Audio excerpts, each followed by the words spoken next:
பிதாவாகிய தேவனாலும் கர்த்தராகிய இயேசு கிறிஸ்துவினாலும் கிருபையும் சமாதானமும் உண்டாவதாக. ஆமென். மத்தேயு சுவிசேஷம் 24ஆம் அதிகாரம் 32, 33 வசனங்கள். அத்தி மரத்தினால் ஒரு ஓமையை கற்றுக்கொள்ளுங்கள். அதிலே இளங்கிளை தோன்றி துளிர் விடும்போது வசந்த காலம் சமீபமாயிற்று என்று அறிவீர்கள்.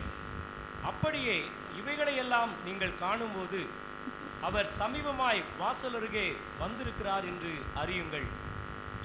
அவர் வாசலருகே வந்துவிட்டார் என்று அறியுங்கள். இயேசு வருகிறார், இயேசு வருகிறார் என்று 2000 ஆண்டுகளாக சொல்லப்பட்ட வார்த்தைகள் நிறைவேறும் காலத்துக்கு நாம் வந்துவிட்டோம். நிறைவேறும் என்பதற்கு என்ன அடையாளம்? அத்திமரம் துளிர் விடுகிறது. இஸ்ரவேல் தேசம் துளிர் விட்டு விட்டது. இஸ்ரவேல் தேசம் தோன்றிவிட்டது. ஆகையினால் வாசலருகே வந்து விட்டார் என்று அறியும் என்று வேதம் சொல்கிறது.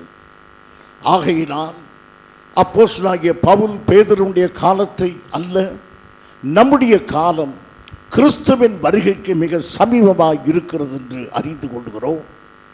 இதையேத்தான் லூக்கா அறிவிக்கிறது. லூக்கா 21:28 வசனம் இவ்விதமாக சொல்லுகிறது. இவைகள் சம்பவிக்க தொடங்கும் போது, இவ்விதமாக நாடுகள் விடுதலை பெற கடைசி கால சம்பவங்கள் தொடங்க ஆரம்பிக்கும் பொழுது, உங்கள் மீட்பு சமீபமாய் இருப்பதால், உங்கள் மீட்பு சமீபமாய் இருக்கிறதால் நீங்கள் நிமிர்ந்து பார்த்து உங்கள் தலைகளை உயர்த்துங்கள் என்றார். உங்கள் தலைகளை உயர்த்துங்கள்.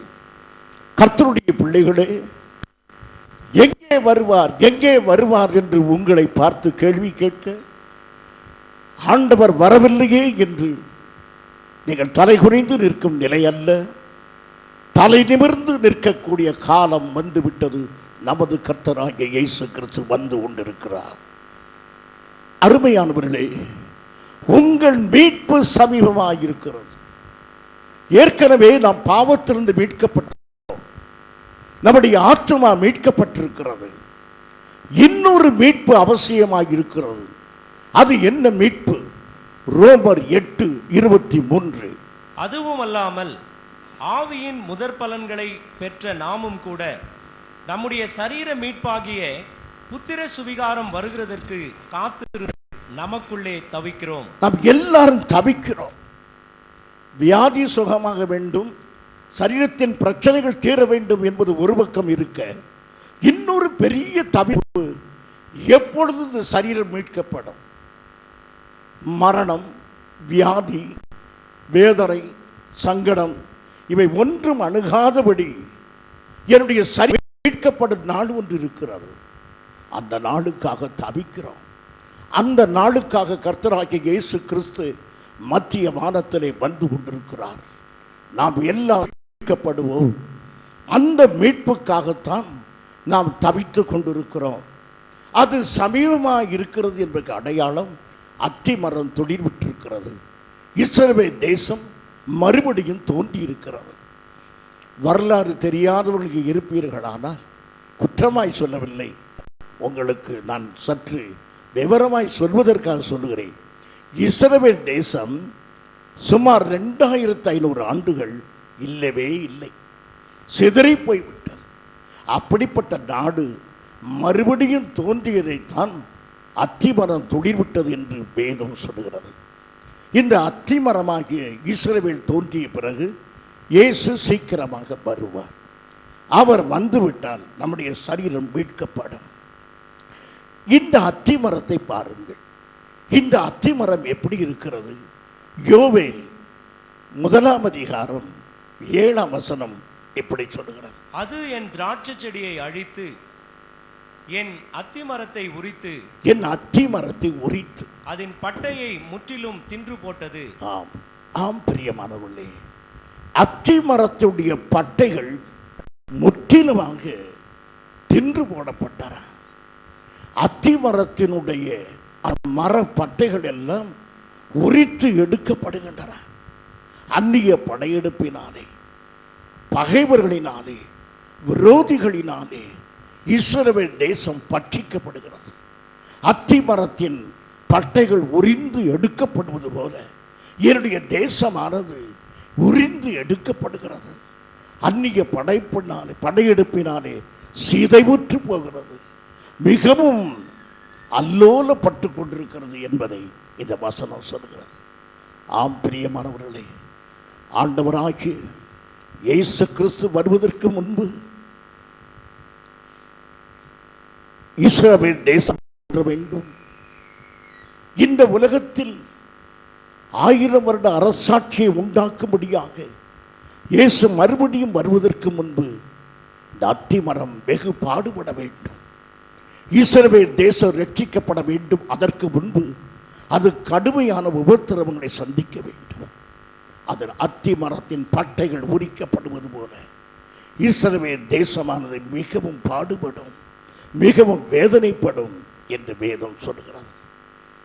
எப்பொழுது கிறிஸ்து இயேசுடைய 2ஆம் வருகையின் 2ஆம் பகுதி வருவதற்கு முன்பு. ஆனால் கிறிஸ்து இயேசுடைய முதல் பகுதி திடீரென்று வந்துவிடும். நான் எடுக்கப்பட்டு போவோம்.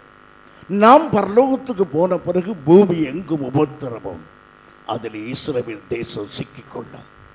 அதை குறித்து வேதம் சொல்கிறது. உபாகமம் 30ஆம் அதிகாரம் 19ஆம் வசனம். நான் ஜீவனையும் மரணத்தையும் ஆசீர்வாதத்தையும் சாபத்தையும் உனக்கு முன் வைத்தேன் என்று உங்கள் மேல் வானத்தையும் பூமியையும் இன்று சாட்சி வைக்கிறேன். ஆகையால் நீயும் உன் சந்ததியும் பிழைக்கும்படிக்கு நீ ஜீவனை தெரிந்து கொண்டு. 2 காரியத்தை கர்த்தர் இஸ்ரவேல் தேசத்துக்கு முன்பு வைத்தார். ஜீவனோ மரணமோ, இதில் எதையாவது தெரிந்து கொள். ஆனால் நீ ஜீவனை தெரிந்து கொள்ள வேண்டும் என்று நான் விரும்புகிறேன் என்று கர்த்தர் சொல்லுகிறார். பிரியமானவர்களை, இன்றைக்கு நம்முடைய தேவன் நமக்கு முன்பு பரலோகத்தையும் நரகத்தையும் வைத்திருக்கிறார். நரகத்துக்கு நம்மை போகச் சொல்லவில்லை, நரகம் நமக்காக உண்டாக்கப்படவில்லை. It is a choice before us. நமக்கு முன்பு இருக்கிற 2 காரியங்கள். இது எதை தெரிந்தெடுக்க நமக்கு உரிமை உண்டு. பரலோகம் வேண்டுமா, பாதாளம் வேண்டுமா, எதையும் தெரிந்தெடுத்துக் கொள்ளலாம். பரிசுத்த வேண்டுமா, அசுத்தமான வாழ்க்கை வேண்டுமா, எதையும் தெரிந்து கொள்ளலாம். கட்டாயப்படுத்தி கொண்டு இருக்கவில்லை ஆவியானவர். என் பிரியமான சபையே, எதை தெரிந்து கொள்ள போகிறோம்? ஜீவ மார்க்கத்தையா, மரணத்தின் வழியையா, கர்த்தரோடு நடக்கிற பாதையா, பிசாசோடு நடக்கிற உல்லாச வழிகளா? எதை தெரிந்து கொள்ள வேண்டும் என்பதை நீங்கள் தீர்மானம் செய்யுங்கள் என்று அன்று இஸ்ரவேலுக்கு சொன்ன ஆவியானவர் இன்றைக்கு நமக்கு சொல்லுகிறார். அருமையானவர்களே, இஸ்ரவேலர்கள் கீழ்ப்படியவில்லை. தேவன் அருமையாக நேசித்து உருவாக்கி கொடுத்த தேசத்தை அவள் காத்து கொள்ளவில்லை. அதனாலே தான் அவள் சிதறடிக்கப்பட்டார்கள். என் பிரியமான சகோதரனே, சகோதரியே, நீ நிலை பெறாமல் கர்த்தருக்குள் இருக்க வேண்டும் என்பது தேவ சித்தம். சமாதானம் இல்லாமல், வாழ்க்கையின் நிம்மதி இல்லாமல், அங்கும் எங்குமாக நீ அலைந்து திரிய காரணம் பிராப்தம், விதி அல்ல. நீ தேவனை விட்டு தூரமாய் விலகி போனதனாலே, தேவனது கட்டளைகளுக்கு நீ தூரமாய் சஞ்சரிக்கிறபடியினாலே இன்றைக்கு நீ அலைந்து கொண்டே இருக்கிறாய். கொஞ்சம் கவனி. இளைப்பாறுதல் இல்லை, குடும்பத்தில் சமாதானம் இல்லை, பிள்ளைகள் எனக்கு அடங்கவில்லை, வியாதி, பணப்பிரச்சனை என்று ஒன்றை மேல் ஒன்றாய் இருக்கிறது. சற்று தெய்வ சமூகத்தில் உட்கார் என் அருமையான சகோதரனே, சகோதரியே. தேவன் என்ன சொல்லுகிறார்? தேவனுக்கு விரோதமாக போனதினாலே இப்படிப்பட்ட அலக்களிப்பு இருக்குமானால் தெய்வ சமூகத்தில் மனம் திரும்பி கர்த்தருக்குள் ஒப்புரவாகிவிடு. வேதம் சொல்கிறது. உபாகமம் 28ஆம் அதிகாரம் 64ஆம் வசனம். கர்த்தர் உன்னை பூமியின் ஒரு முனை துவக்கி பூமியின் மறுமுனை மட்டும் இருக்கிற எல்லா ஜனங்களுக்குள்ளும் சிதறடிப்பார். இஸ்ரவேல் ஜனத்தை உலகமெங்கும் சிதறடிப்பார். அங்கே நீயும் உன் பிதாக்களும் அறியாத மரமும் கல்லுமான அந்நிய தேவர்களை சேவிப்பாய். ஆம் பிரியமானவர்களே, என்னை மாத்திரம் என் கர்த்தர் சந்தித்திராவிட்டார் நான் ஒரு பெரிய விக்கிரகத்தை வாங்கியிருப்பேன். அது என்ன? கடவுள் இல்லை என்கிற தத்துவத்தை வணங்கியிருப்பேன். என்னையோ என் கர்த்தர் அன்பாக நேசித்து சேர்த்து கொண்டார். கர்த்தர் கைவிடுவாரானால் நம்முடைய நம்பிக்கைகள் வேறு விதமாக இருக்கும். கல்லையும் மண்ணையும் மரத்தையும் வணங்கி கொண்டிருக்கிற மக்கள் தேவனாலையும் கைவிடப்பட்டவர்கள் தான். நம்மையோ இந்த தேசத்திலே கர்த்தர் நினைத்தருளி ஜீவன் உள்ள தேவனை தொழுதும்படியா வைத்திருக்கிறார். இயேசுவே என்று நீ கூப்பிடுவது பெரிய சலாக்கியம். அவரை அப்பா பிதாவே என்று நீ கூப்பிடுவது தேவன் உனக்கு கொடுத்த மிகப்பெரிய காரியம். அருமையானவர்களே, வாசியுங்கள் 65ஆம் வசனம். அந்த ஜாதிகளுக்குள்ளே உனக்கு இளைப்பாறுதல் இராது. ஆம் பிரியமானவர்களே, கர்த்தரை விட்டு விலகி போன உள்ளத்துக்கு இளைப்பாறுதல் இல்லை. அது சமாதானத்தை பெற சொல்லப்படுகிற வார்த்தையை கவனியுங்கள், வாசியுங்கள். அந்த ஜாதிகளுக்குள்ளே உனக்கு இளைப்பாறுதல் இராது, உன் உள்ளம் கைகள் தங்கி தரிக்க இடமும் இராது. கர்த்தர் உனக்கு தத்தளிக்கிற இருதயத்தையும் தத்தளிக்க இருதயம் என்ன செய்யலாம் என்ன செய்யலாம் என்று நீ தத்தளித்துக் கொண்டிருக்கிறாயா சகோதரனே சகோதரியே? ஏதோ ஒரு தவறு இருக்கிறது. தேவனுக்கும் உனக்குள்ள உறவு சரியில்லை. ஒரு இருதயம் தத்தளிக்க கூடாது. வேதம் சொல்லுகிறது, உங்கள் இருதயம் கலங்காதிருப்பதாக. வாசியுங்கள். சோர்ந்து போகிற கண்களையும், உங்கள் கண்கள் சோர்ந்து போய்விட்டதா? வரும் வரும் வரும் என்று எதிர்பார்த்து உங்கள் கண்கள் சோர்ந்து போய்விட்டதா? ஏதோ ஒரு தவறு. கடவுளுக்கும் உங்களுக்குள்ள உறவிலே ஏதோ ஒரு விரிசல். வாசியுங்கள். மன சஞ்சலத்தையும் கொடுப்பார். உங்கள் மனம் சஞ்சலத்தினாலே நிறைந்திருக்கிறதா? தேவனோடு உள்ள உறவு சரியில்லை. கலங்கிய இருதயம், சோர்வுற்ற கண்கள், பாரமுள்ள மனம், இவைகள் உங்களுக்கு எனக்கு இருக்கவே கூடாது. அருமையானவர்களே, இப்படி இருக்குமானால் தேவனுக்கும் நமக்குள்ள உறவு தொய்வடைகிறது. ஆகவே மனம் திரும்பி கர்த்தரோடு நாம் ஐக்கியப்பட வேண்டும். அருமையானவர்களே, இவ்விதமாக இஸ்ரவேல் தேசமானது தேவனை விட்டு விலகி இந்த விதமான நிலைமையை அடைந்தது. இஸ்ரவேல் ஜனங்கள் பாபிலோன் நாட்டருகே உட்கார்ந்து அரளி செடி மேல் கிண்ணறங்களை வைத்து அழுதார்கள் என்று வேதம் சொல்கிறது. என்னை கேட்கும் அருமையான சகோதரி சகோதரிய, எதற்காக உங்களுக்கு கண்ணீர்? ஏன் இந்த மனவேதனை? தேவனை விட்டு சூரமாய் சஞ்சரித்ததினால் அல்லவா? கர்த்தருடைய பிரமாணங்களை தூர எரிந்து போட்டதினாலே தானே? தேவனுடைய வார்த்தைக்கு முழுமையாக கீழ்ப்படியாததாலே தானே இத்தனை கஷ்டங்களும் நஷ்டங்களும் நம்மை வந்து சேருகின்றன. அருமையானவர்களே, ஆகவே இஸ்ரவேல் ஜனங்கள் சிதறடிக்கப்பட்டார்கள். கிபி 132ஆம் ஆண்டில் அவர்கள் உலகமெங்கும் சிதறடிக்கப்பட்டு விட்டார்கள். இப்போது ஆண்டவருடைய இரக்கம் மீண்டும் சேர்த்துக்கொள்ள விரும்புகிறார். இந்த ஆராதனையிலே தேவனை விட்டு தூரமாய் விலகி போயிருந்தால், கர்த்தரை குறித்த உறுதியிலிருந்து விலகி போயிருந்தால், உங்களுக்கு ஒரு ஆறுதல். உங்களை திரும்பவும் கர்த்தர் சேர்த்துக்கொள்ள மனதாயிருக்கிறார். அபே திரும்பவும் கர்த்தர் சேர்த்துக் கொள்ளுகிறார். இஸ்ரவேல் ஜனங்களை மறுபடியுமாக சேர்த்து ஒரு தேசத்திலே கொண்டு வைக்க விரும்புகிறார். செப்பனியாவின் புத்தகம் 3ஆம் அதிகாரம் 20 வசனம் இப்படியாக சொல்லுகிறார். அக்காலத்திலே உங்களை கூட்டிக் கொண்டு வருவேன். அக்காலத்திலே உங்களை கூட்டிக் கொண்டு வருவேன். அக்காலத்திலே உங்களை சேர்த்துக் கொள்ளுவேன். அக்காலத்திலே உங்களை சேர்த்துக் கொள்வேன். உங்கள் கண் காண, உங்கள் கண் காண நான் உங்கள் சிறையிருப்பை திருப்பும் போது, உங்கள் சிறையிருப்பை திருப்பும் போது பூமியில் உள்ள சகல ஜனங்களுக்குள்ளும், பூமியில் உள்ள சகல ஜனங்களுக்குள்ளும் நான் உங்களை கீர்த்தியும் புகழ்ச்சியுமாக வைப்பேன் என்று கர்த்தர் சொல்லுகிறார். இஸ்ரவேல் தேசத்தை கீர்த்தியும் புகழ்ச்சியுமாக வைப்பார். உலகமெங்கும் சிதறி கிடக்கிற இஸ்ரவேல் தேசத்தை மறுபடியுமாக கூட்டி சேர்த்து சகல ஜனங்களுக்கு மத்தியிலும் கீர்த்தியும் புகழ்ச்சியுமாக வைப்பார். என்னை கேட்கும் தேவ பிள்ளையே, மனமுடைந்து சஞ்சலமடைந்து வேதனையாய் கண்ணீராய் இருக்கிற உன் சரித்திரம் அப்படியே முடிந்து விடாது. உன்னை கீர்த்தியும் புகழ்ச்சியுமாய் வைக்க கர்த்தர் விரும்புகிறார். உன்னை மறுபடியுமாக ஆசீர்வதிக்க விரும்புகிறார். நீ தேவனிடத்தில் மனம் திரும்பு, கர்த்தருடைய வார்த்தைகளை ஏற்றுக்கொள், வாழ்க்கையை சரி செய்யுங்கள். அப்போது கர்த்தர் நிச்சயமாகவே ஆசீர்வதிப்பார். பிரியமானவர்களே, இந்த வசனங்களை சற்று கவனியுங்கள். தீர்க்க தரிசன வசனங்கள் எப்படி நிறைவேறுகிறது என்று பாருங்கள். ஏசாயா தீர்க்க தரிசன புத்தகம் 43 அதிகாரம் 5 வசனம். பயப்படாதே, பயப்படாதே, நான் உன்னோடே இருக்கிறேன். நான் உன்னோடு இஸ்ரவேலை பார்த்தேன்.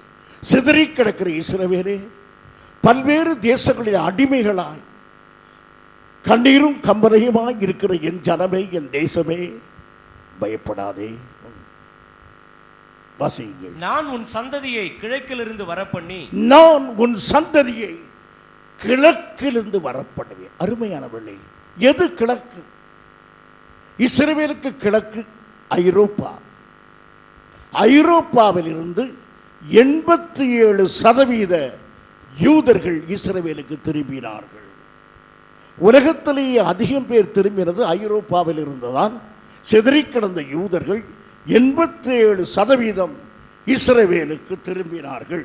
வாசியுங்கள். உன்னை மேற்கிலும் இருந்து கூட்டி சேர்ப்பேன். மேற்கிலிருந்து எகிப்து, மொராக்கோ, அல்ஜீரியா, USA, இங்கிருந்தெல்லாம் கர்த்தர் யூதர்களை கூட்டி சேர்த்து திரும்பவும் கொண்டு வந்தார். எப்போதோ சொன்னார் இப்படி செய்வேன் என்று, அவைகள் எல்லாம் நிறைவேறின. கர்த்தர் அவளை கூட்டி சேர்த்தார். வாசியுங்கள். நான் வடக்கை நோக்கி கொடு என்றும், வடக்கை நோக்கி செக்கோஸ்லோவேக்கியா, துருக்கி, பல்கேரியா இந்த நாடுகளை பார்த்து யூதர்களை வைத்திராதே, இதை கொடுத்து விடு என்று சொல்லி 86,000 பேரை இஸ்ரவேல் தேசத்துக்கு கர்த்தர் திரும்ப கொண்டு வந்தார். தெற்கை நோக்கி வைத்திராதே என்றும் சொல்லி, தெற்கை என்றார் அரேபிய நாடுகள், அரபு நாடுகளில் இருந்து வைத்திராதே என்று சொல்லி, தூரத்திலிருந்து என் குமாரரையும் பூமியின் கடையாந்திரத்திலிருந்து என் குமாரத்திகளையும். போதும். தெற்கே இருந்து ஒரு கூட்டத்தை கர்த்தர் கொண்டு வருகிறார். தெற்கு அரபு நாடுகள், அரபு நாடுகளிலிருந்து 1,48,000 யூதர்களை அவர் கொண்டு வந்தார். இந்த அரபு நாடுகளிலே இஸ்ரவேலர்கள் கழுதை மீது ஏறி பிரயாணம் பண்ண முடியாது, பண்ணக்கூடாது. அவள் நடந்தே போக வேண்டும். சத்தம் போட்டு ஜெபம் பண்ணினால் அவளை அடிப்பார்கள். யெகோவா என்று பாடி துதித்த தேவ ஜனம், அல்லேலூயா என்று கம்பீரித்த கர்த்தருடைய ஜனங்கள் அரபு தேசத்திலே யெகோவா என்று சத்தமிட்டு சொன்னால் அடிபட்டு சாகிற அவல நிலைக்குள்ளானார்கள். கர்த்தரை விட்டு விலகி போனதினாலே ஒரு கழுதையின் மீது கூட ஏற உரிமையற்றவர்களாக, அடிமைகளாக நடத்தப்பட்ட இஸ்ரவேலர்கள் எல்லாரையும் கர்த்தர் கூட்டி சேர்த்து 1948 மே மாதம் 16 மறுபடியும் இஸ்ரவேலை உருவாக்கினார்.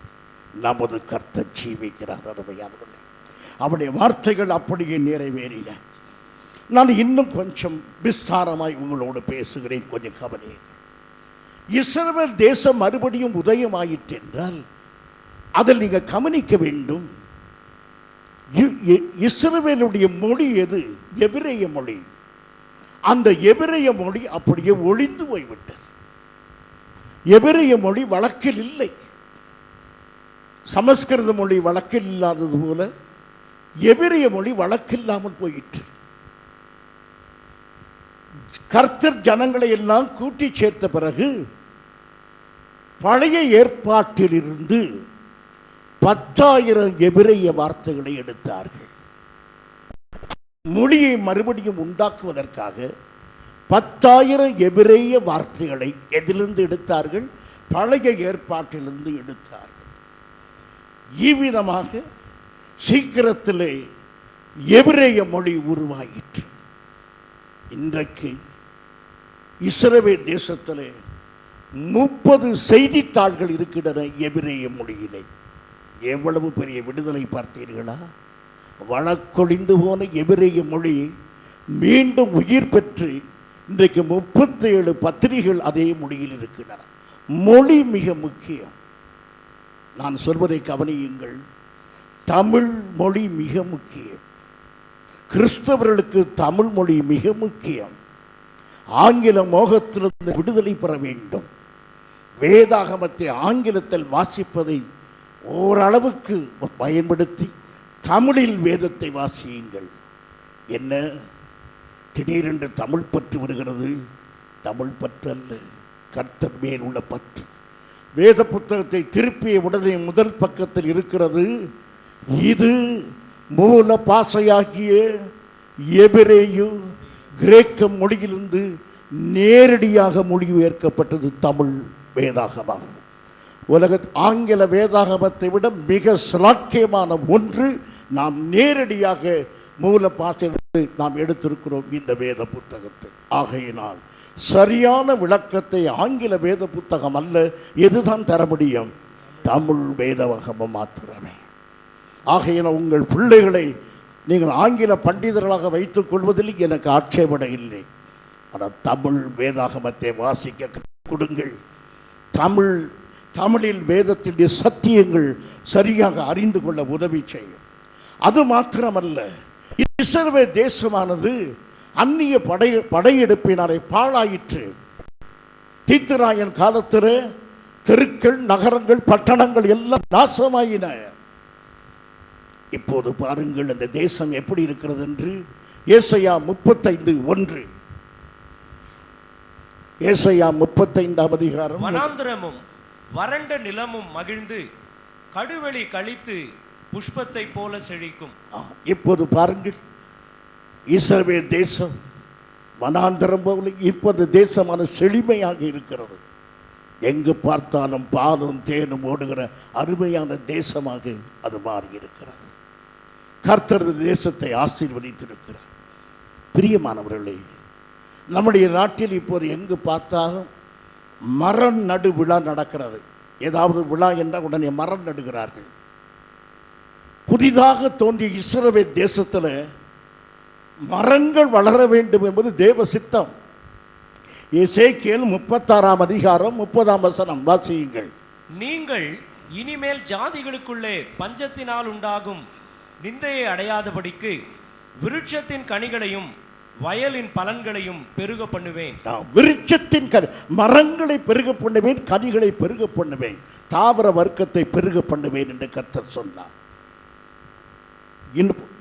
48ஆம் ஆண்டு இஸ்ரவேல் தேசம் உதயமாயிற்று.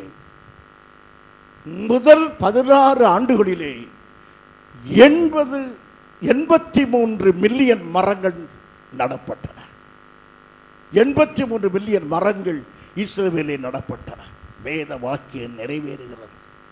கர்த்தர் சொன்ன ஒவ்வொரு வார்த்தையும் நிறைவேறுகிறது. அருமையானவர்களே, இந்த தேசத்துக்கு சொன்ன வார்த்தை ஒவ்வொன்றும் மரத்தை குறித்தும், கனியை குறித்தும், தெருவை குறித்தும், மொழியை குறித்தும் சொல்லப்பட்ட வார்த்தைகள் எல்லாம் நிறைவேறுமானால் நமக்கு நம்ம தேவன் சொன்ன எல்லா வார்த்தைகளும் நிறைவேறும். கர்த்தருடைய வார்த்தைகள் ஒன்றாயிலும் தாழ விழாது. கர்த்தர் அனைத்தையும் காத்துக்கொள்ள வல்லமை உள்ளவராய் இருக்கிறார். ஆமென். இதோ மாத்திரமல்ல, ஒரு சின்ன நாடு இஸ்ரவேல் தேசம், அது வலிமையான நாடாக இருக்கிறது. A powerful nation today. சின்ன நாடு. அந்த சின்ன நாடு இந்த உலகத்தையே அச்சுறுத்தக்கூடிய அளவில் அவ்வளவு வல்லமை உள்ள நாடாக இருப்பதை பாருங்கள். 1948ஆம் ஆண்டு இஸ்ரவேல் தேசம் உதயமாயிற்று. இந்த தேசமானது கண்ணுக்கு முள்ளாக இருக்கிறது மற்ற அரபு நாடுகளுக்கும் இஸ்லாமிய நாடுகளுக்கும். இந்த தேசத்தை எப்படியாவது அழித்து விட வேண்டும். ஆனால் தேவனோ இந்த தேசத்தின் மீது தன் கரத்தை நீட்டி இருக்கிறார். கர்த்தருடைய தேசம். பிரியமானவர்களே, இப்போ 1967ஆம் ஆண்டு அரபு நாடுகள் எல்லாம் ஒன்றாக சேர்ந்து இஸ்ரவேலை அழித்து விட வேண்டும் என்று வைராக்கியம் பாராட்டினார். அப்துல் நாசர் எகிப்து நாட்டு அதிபர் அக்குவா கால்வாயை மூடி சுயஸ் கால்வாயை இஸ்ரவேலுக்கு எந்த விதமான ஏற்றுமதியும் நடைபெறாதபடி தடுத்தார். நெருக்கடியான சூழ்நிலை இஸ்ரவேலுக்கு உண்டாக்கப்பட்டது. எகிப்து, சிரியா, யோர்தான், சவுதி அரேபியா ஆகிய நாடுகள் 1,85,000 பேரை திரட்டி இஸ்ரவேலுக்கு விரோதமாக படையெடுத்தது. 1967 ஆண்டு இஸ்ரவேலுக்கு விரோதமாக ஒரு பெரும் படையெடுப்பு.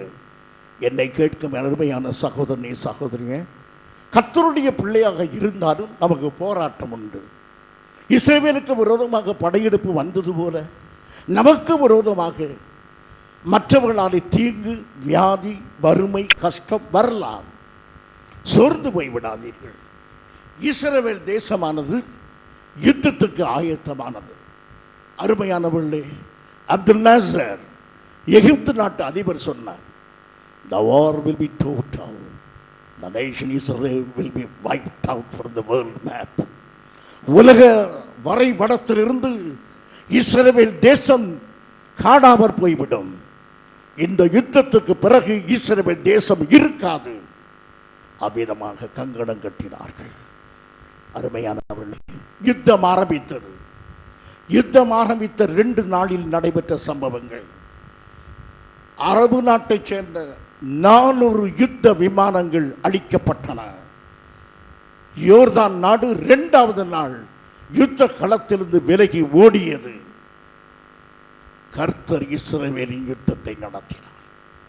இஸ்ரவேல் 6 நாளில் இவ்வளவு பெரிய வெற்றியை எப்படி பெற்றது? 14 அரபு நாடுகள் சேர்ந்து அந்த சின்ன நாடை ஜெயிக்க முடியவில்லை. ஏனென்றால் அவர்கள் யுத்தத்துக்கு போகும்போது அவள் வாயில் ஒரு வார்த்தை வந்தது. என்ன வார்த்தை?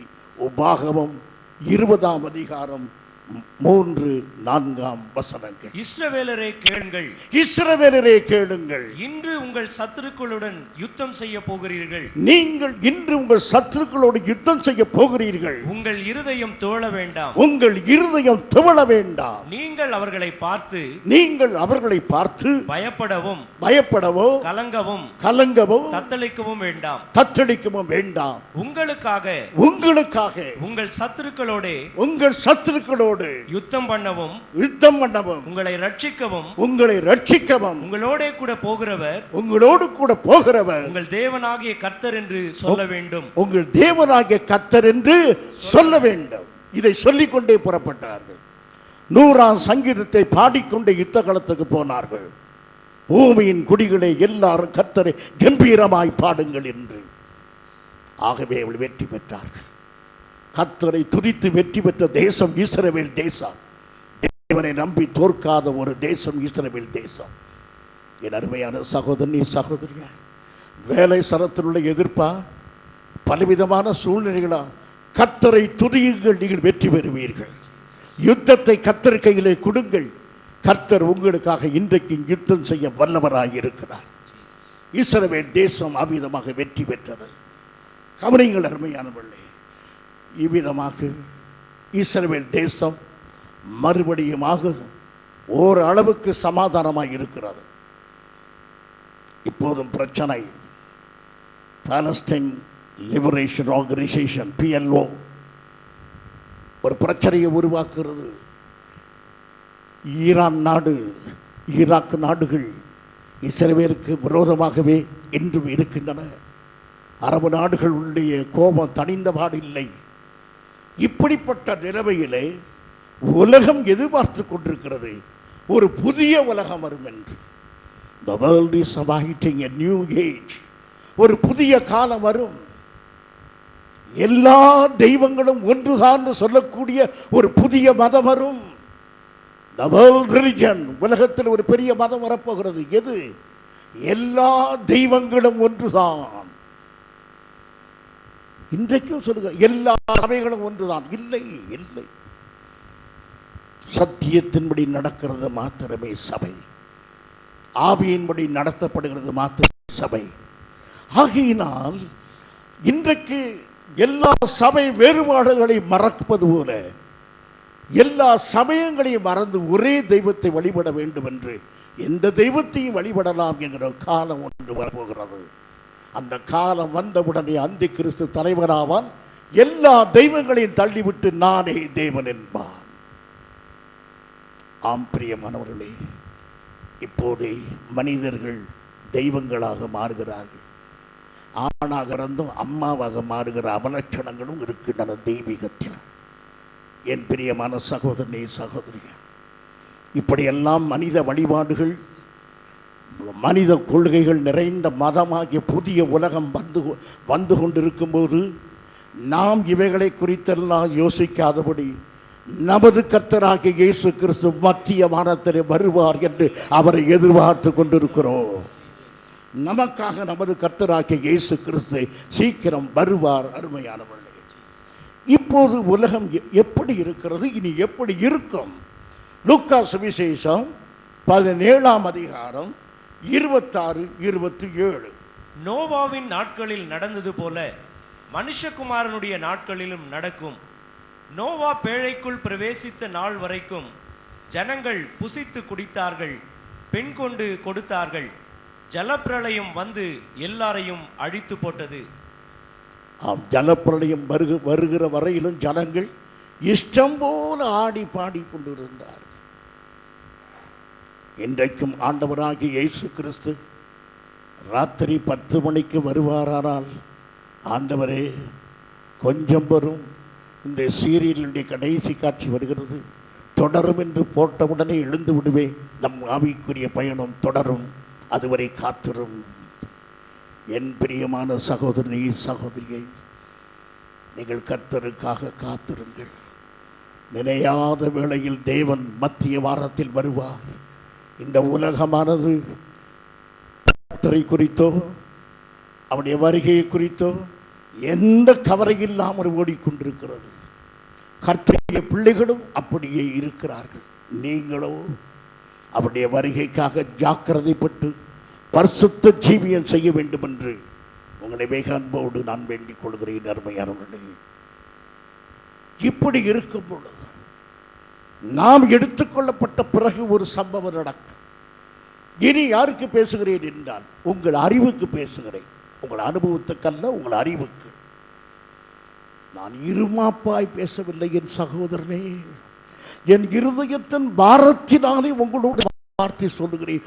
உங்களில் சிலர் கைவிடப்படுவீர்களானால் உங்களுக்கு சொல்லுகிறேன், அஜாக்கிரதையாக ஜீவித்து ஒரு சபைக்கு வந்தும் சத்தியம் அறிந்தும் நீங்கள் கைவிடப்படுவீர்களானால் உங்களுக்கு சொல்லுகிறேன், அப்பொழுது திடீரென்று பாவ மனுஷனாகிய அந்தி கிறிஸ்து தோன்றுவான். அந்த அந்தி கிறிஸ்துவை நீங்கள் பார்ப்பீர்கள். எல்லாரும் அல்ல, கைவிடப்படுவதாக இருந்தால் அவர்களுக்கு. ஆம் பிரியமானவர்களே, திடீரென்று உலக தலைவனாகிய அவன் வந்து விடுவான். இப்போது இஸ்ரவேல் தேசத்துக்கு என்ன நடக்கும்?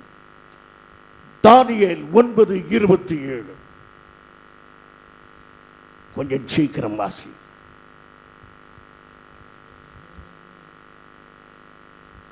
அவன்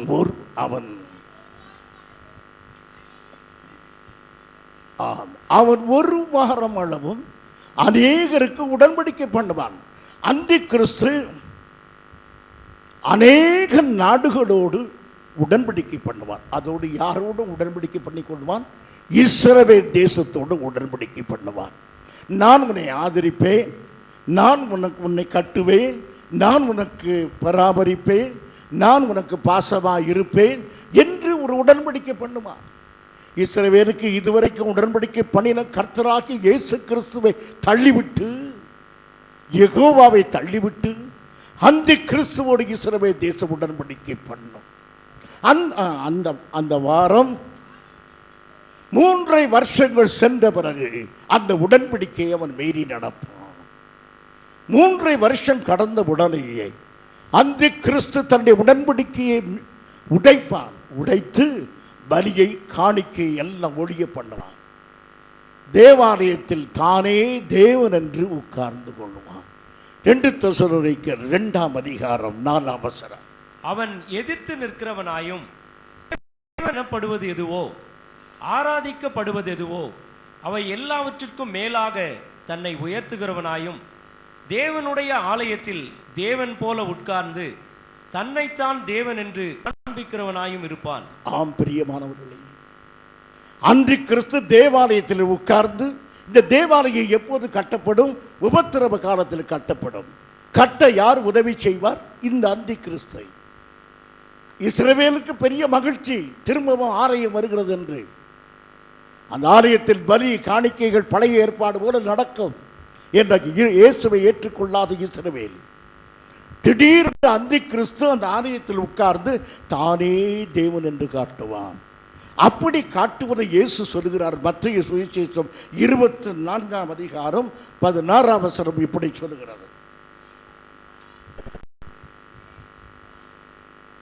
மேலும் பாழாக்குகிற அருவருப்பை குறித்து தானியேல் தீர்க்கதரிசி சொல்லி இருக்கிறானே, வாசிக்கிறவன் சிந்திக்க கடவன். நீங்கள் அதை பரிசுத்த ஸ்தலத்தில் நிற்க காணும்போது யூதேயாவில் இருக்கிற மலைகளுக்கு ஓடி போக கடவர்கள். வீட்டில் இருக்க வயலில் இருக்கிற தன் வீட்டில் எடுக்க எதையும் திரும்பாதிருப்பாராக. கர்ப்பவதிகளுக்கும் பால் கொடுக்கும் அந்த நாட்கள் கடுமையாக இருக்கும் என்று வேதம் சொல்லுகிறது. என் பிரியமான சகோதரனை சகோதரி, இஸ்ரவேலருக்கு இப்போதுதான் மகா உபத்திரவ காலம் ஆரம்பமாயிற்று. அது எத்தனை ஆண்டுகள்? 3.5 ஆண்டுகள். பிற்பகுதி, உபத்திரவ காலத்தின் பிற்பகுதி. கவனியுங்கள், இஸ்ரவேல் தேசத்தில் கடுமையான காலம் இப்போது ஆரம்பமாயிற்று. இப்போது ஆண்டவர் ஒரு காரியத்தை செய்கிறார். வசனத்தை வாசிக்க நேரமில்லை, சுருக்கமாக சொல்லிவிடுகிறேன். 1,46,000 ஊழியக்காரர்களை கர்த்தர் உபத்திரவ காலத்தில் எழுப்புவார். அந்த 1,46,000 பேரும் யூதர்களே, இஸ்ரவேலர்களே. இவர்கள் உபத்திரவ காலத்து ஊழியக்காரர்கள். இவர்கள் உலகம் எங்கும் போய் எண்ணிலடங்கா மக்களை ரட்சிப்பிலே நடத்துவார்கள் என்று வேதம் சொல்கிறது. ஆகவே அதிகமாக ஜனங்கள் ரட்சிக்கப்படுவது எப்போதுதான்? உபத்திரவ காலத்தில் ஏராளமான மக்கள் ரட்சிக்கப்படுவார்கள். வசதியாய் இருப்பதை விட நெருக்கத்தில் ஜனங்கள் கர்த்தரை தேடுவார்கள். அருமையானவர்களே, அதனால் தான் தாவீது சொல்லுகிறான், நான் உபத்திரவப்பட்டது நல்லது. என் பிரியமான சகோதரி சகோதரிய, 1,44,000 பேர், சாரி 46 அல்ல 44, 1,44,000 பேர் இந்த யூதர்கள் எழும்பி உலகமெங்கும் போய் கர்த்தருடைய வார்த்தையை பிரசங்கம் பண்ணி திரளான மக்களை ரட்சிப்பிலே நடத்துவார்கள். இவர்கள் புதிய ஏற்பாட்டு விசுவாசிகள் அல்ல. இன்றைக்கு எந்த சபையிலும் இவர்கள் இல்லை. இவர்கள் உபத்திரவ காலத்து மக்கள். இந்த 1,44,000 பேரும் அவராலே ரட்சிக்கப்பட்ட கூட்டமும் உபத்திரவ காலத்திலே கர்த்தருடைய சமூகத்தில் எடுத்துக் கொள்ளப்படும். அவர்களும் பரலோகத்துக்கு போய் விடுவார்கள். பழைய ஏற்பாட்டு பரிசுத்தவான்கள் பரலோக ராஜ்யத்தை எடுத்துக் கொள்ளப்படுகிறார்கள். உபத்திரவ காலத்து பரிசுத்தவான்கள் பரலோக ராஜ்யத்தை எடுத்துக் கொள்ளப்படுகிறார்கள். புதிய ஏற்பாட்டு பரிசுத்தவான்களாகிய நாம் எடுத்துக்கொள்ளப்படுகிறோம். ஒரு வித்தியாசம், நாம் எடுத்துக்கொள்ளப்படுவதற்கு கர்த்தரே வந்து நம்மை அழைத்து செல்கிறார். ஆமென். வேற யாரையும் அழைத்து செல்வதற்கு கர்த்தர், நான் வந்து நான் இருக்கும் இடத்தில் நீங்கள் இருக்கும்படி நான் மறுபடியும் வந்து உங்களை அழைத்துக் கொள்வேன். ஹல்லேலூயா. ஆகவே நம்மைத்தான் அப்படி அழைத்துக் கொள்ள. அருமையானவர்களே, இவ்விதமாக பரிசுத்தவான்கள் பரலோகத்தில் இருக்கும் பொழுது இந்த பூமியிலே உபத்திரவ காலம் நீடித்துக் கொண்டே போகிறது. உலகத்தில் பஞ்சம், பசி, தாகம், எங்கு பார்த்தாலும் இரத்த காடுகள். ஜனங்கள் கதறி துடிக்கிறார்கள்.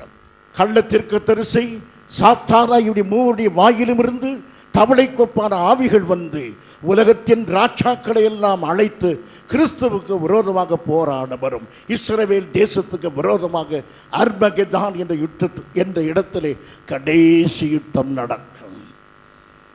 கடைசி யுத்தம் அர்மகெதான் இடத்திலே. ஆண்டவராகிய இயேசு கிறிஸ்து வானத்திலிருந்து இறங்கி ஒலிவ மலையின் மேல் வந்து நிற்பார். அவர் அப்பொழுது இஸ்ரவேலுக்காக போராடி ஜனங்களை இரண்டாக பிரித்து வலது பக்கத்தில் உள்ளவர்களை 1000 வருட அரசிக்கும் இடது பக்கத்தில் உள்ள எரி நரகத்துக்கு தள்ளுவார். அதன் பிறகு 1000 வருட அரசாட்சி. 1000 வருட ஆண்டவர் 1000 வருடம் இந்த உலகத்தை அரசாள போகிறார். கொஞ்சம் யோசித்து பாருங்க, அந்த ஆட்சி எப்படி இருக்கும்? கெரோசினுக்காக போய் நிற்பது போல் இருக்க வேண்டாம். அரிசி கெட்டு போயிருக்கிறது, விலைவாசி ஏறிவிட்டது என்று கவலை இல்லை. அருமையான ஆட்சி 1000 வருடம். இந்த ஆட்சி எவ்வளவு நல்ல ஆட்சியாக இருந்தாலும் இந்த ஆட்சி முடிந்தவுடனே இந்த ஆட்சி திரும்ப தொடர்ந்து பேயாட்சி திரும்பவும் வரும். என்ன சொல்கிறீர்கள்? கவனியுங்கள், உங்களுக்கு விளங்கும். அப்படித்தான் வேதம் சொல்கிறது. வெளிப்படுத்தல் 20ஆம் அதிகாரம் 8ஆம் வசனம். பூமியின் 4 திசைகளிலும் உள்ள ஜாதிகளாகிய கோகேயும் மாகோகேயும் மோசம் போக்கும்படிக்கும் அவர்களை யுத்தத்திற்கு கூட்டிக் கொள்ளும்படிக்கும் புறப்படுவான். அவருடைய தொகை கடற்கரை மணலத்தனையாயிருக்கும். 1000 வருட அரசாட்சி முடிந்தவுடனே ஜனங்கள் எல்லாரும் இயேசுவை ஏற்றுக்கொள்ளவில்லை. அவள் எல்லாரும் யார் பக்கம் சாய்ந்தார்கள்? சாத்தான் பக்கம் சாய்ந்த கூட்டம் எவ்வளவு இருந்தது? கடற்கரை மணல் அத்தனையாய். ஏராள மக்கள் ரட்சிக்கப்பட்டு பரலோகத்துக்கு போனார்கள். ஆனால் ஏராள மக்கள் இப்போது யாரை சேர்ந்து கொண்டார்கள்? சாத்தானை. எந்த ஆட்சிக்கு பிறகு? 1000 வருட கிறிஸ்துவின் ஆட்சிக்கு பிறகு. ஜனங்கள் இவ்விதமாக தேவனை விட்டு விலகி போவார்கள். கர்த்தர் அவர்களை அழித்து கடைசி நியாய தீர்ப்பு, ஒயிட் த்ரோன் ஜட்மெண்ட், வெள்ளை சிங்காசனத்தில் அமர்ந்து இந்த உலகத்தை நியாயம் தீர்ப்பார்.